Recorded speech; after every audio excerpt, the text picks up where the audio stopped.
So ito mga sangkay, tingnan po natin ang balita tungkol po dito sa ating bansa. Mukhang pumalo na po sa mataas na bilang ang mga taong sumakabilang buhay dahil po sa nangyari mga sangkay nung nanalasa po itong napakalakas na bagyo.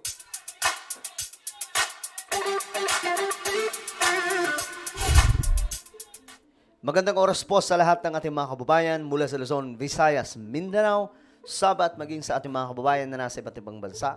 Kung ikaw ay isang solid sangkay, mag-comment ka po sa ibaba ng hashtag solid sangkay kasama po ang inyong mga lugar para magkakilala po tayo dito.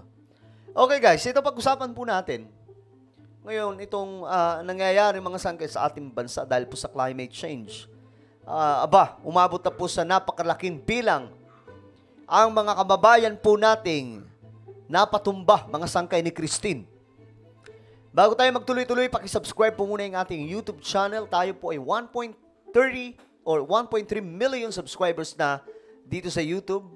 So kung ikaw ay hindi pa nakakapag-subscribe, click the subscribe down below, click the bell, and click all. Sa mga nanonood po sa Facebook, i-follow nyo po yung ating Facebook page.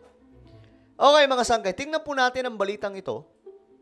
Tumaas na daw po sa 116 na mga tao. Pinoy mga sangkay na sumakabilang buhay. At ang matindi dito mga sangkay, may mga nawawala pa raw. Ayan po yung bilang, 39. Lumobo pa sa mahigit 100 ang napaulat na nasawi kasunod ng pananalasa ng Bagyong Christine. Sabay sa paghupa ng baha sa ilang lugar, ang pagtambad ng bilyong-bilyong pisong pinsala. Grabe. Tignan nyo ito mga sangkay. Kung gaano kalaki ang naging damage nitong climate change sa Pilipinas. Sa buhay at ari-arian ng marami. Nakatutok si Ivan Mayrina. Dahil naman sa hanggang leeg na taas ang baha, no choice na ang mag-anak sa Naga City, Camarines Sur, kundi itaas malapit sa bubong ang kabaon ng kanilang lolang nakaburol. Grabe, tingnan nyo yan mga sangkay, oh. Nilagay na po sa may ano ba tawag dyan? Sa amin, ano yan eh, sapayan yan eh. Tama ba? Sa Waray, sapayan.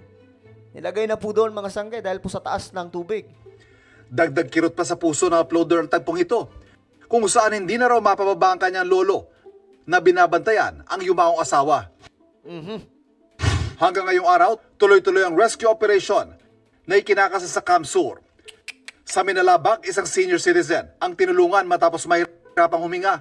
Pamilya rin ang Grabe, tingnan nyo. Up to now, ganyan pong situation. So ito po yung damage, yung effect. Okay? Devastating effect nitong climate change.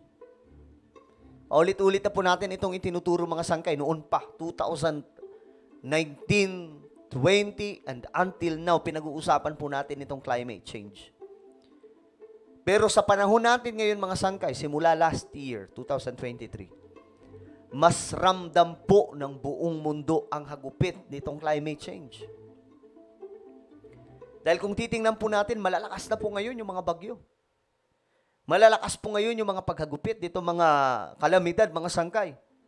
At ang matindi dito, hindi lamang po yung mga bagyo, kundi meron pa pong heat wave or extreme heat wave mga sangkay sa iba't ibang panig ng ating mundo. Ibig sabihin, sobrang init na po ng panahon. At alam nyo ba, na dahil po sa matinding init ng panahon, nakakabuo po ng mas malalakas na bagyo? Ito po yung pinakarason, mga sangkay, kung bakit yung mga bagyo ngayon, mas malalakas na. At nakakalungkot man aminin, pero ang Pilipinas ang isa sa hinahagupit ngayon mga sangkay nitong climate change. sinasagip, kabilang ang ilang mga bata na nasa bubong ng bahay dahil hindi pa rin humuhupa ang baha. Tingnan nyo, until now, mga sangkay, meron pa rin tubig. Sa pinakauling tala ng National Disaster Risk Reduction and Management Council o NDRRMC, umabot na sa 116 ang napaulat na patay dahil sa pananalasa ng bagyo. 39 ang nawawala, habang 109 naman ang nasugatan. Grabe, no? Tingnan nyo yung datos, mga sangkay. Ito po yung mga kababayan po natin na sumakabilang buhay dahil po dito sa nangyaring hagupit. May mga hinahanap pa rin until now. Sana nakaligtas. Sana nakaligtas no?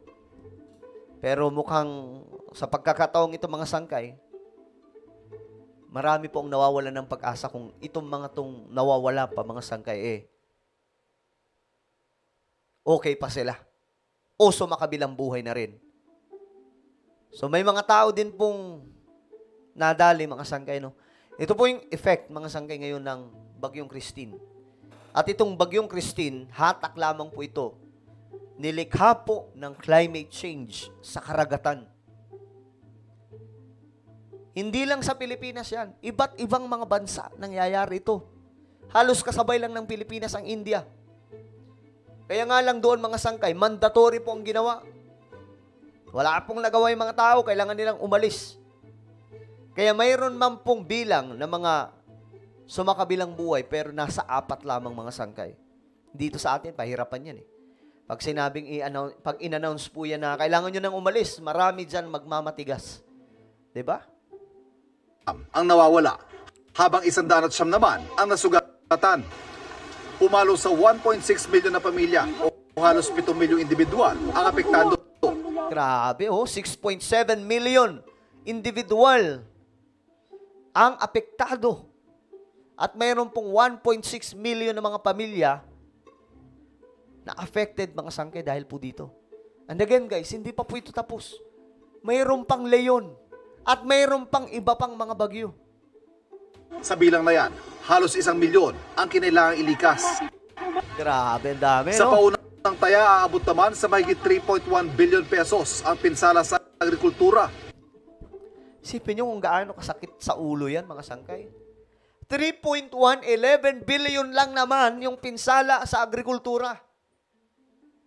Paano kaya yan tutulungan ng ating government, yung mga magsasaka? Kasi sila po yung numero 1 apektado na ito Sila po yung number 1 na apektado sa kalamidad na ito mga sangkay. Paano na ang mga aanihin dapat nila? Yung mga pananim nila na doon lang nila inaasa yung kanilang hanap buhay. Dahil sa dami ng nalubog at nasirang pananim sa probinsya nga ng Cagayan, gumamit na ng jet ski at bangka ang ilang residente para tawirin ang palayang ito na mistulang dagat na dahil sa baha. Grabe. Palayan yan, mga sangkay. Ito po, palayan daw po yan. Pero tingnan yung nangyari. Naging maladagat na. And again, guys, nagagawa lamang po ito, nangyayari ito ngayon dahil po sa climate change. Hindi nakaligtas sa mahigit 152,000 metriko toneladang nasira mga palay, mahigit 1,000 metriko toneladang mais, Grabe. at mahigit 6,000 metriko toneladang iba pang high-value crops. Malaki rin ang iniwang pinsala ng Bagyong Christine sa infrastruktura. Ayan. 1.5 billion ang nasira mga sangkay pagdating po sa infrastruktura. Mga kakalsadahan, tulay. At ulitin ko, hindi pa po ito tapos. Dahil po may climate change. Hanggat may climate change, yearly lalakas ng lalakas at lalala po ng lala ang sitwasyon. Na tinatayang aabot sa 1.5 billion pesos. Kabilang riyan ang mahigit 3,000 bahay na totally damaged. Grabe. At mahigit 40,000 bahay naman na partially damaged. Oh my goodness. Hindi rin nakaligtas ang nasa mahigit 600 kalsada. Ayan 676, sira ang kalsada. Sirang tulay, nasa 96. At halos 100 tulay na hindi madaanan ng mga motorista. Grabe. Sa kasalukuyan nasa 106 na pong mga lungsod at munisipalidad na rin. Laking problema ng gobyerno na to No? Ang laking nang poproblemahin ng government natin ngayon. Sipin nyo yan si BBM, binabatikos pa. Kine-question kung ano-anong sinasabi sa kanya. Tapos ito ang iisipin niya ngayon. Hirap maging presidente, no? Lahat ng problema, buong Pilipinas, nakaangkla. Ayoko maging politiko